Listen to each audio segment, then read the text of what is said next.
Welcome to Ball of Energy. In this activity, you're going to go outside and investigate the energy of a ball as you throw it up into the air. So let's look at some of the materials. You need your activity sheet, has a data table, and all the equations that you're going to use. Since you're going outside, it helps you have a clipboard to put it on. For the ball, use something that's relatively soft. Tennis balls work great. You're also going to have to measure the mass of that ball. You also need a calculator and a stopwatch.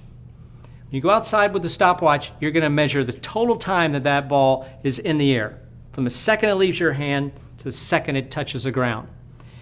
Using that total time, you're going to cut that in half and have the time up and the time down. They're going to be equal. Just with half of that time, you'll be able to calculate how high the ball went, its energy levels, and its crashing speed. So there's a lot of physics in this activity, a lot to learn about energy. Have fun.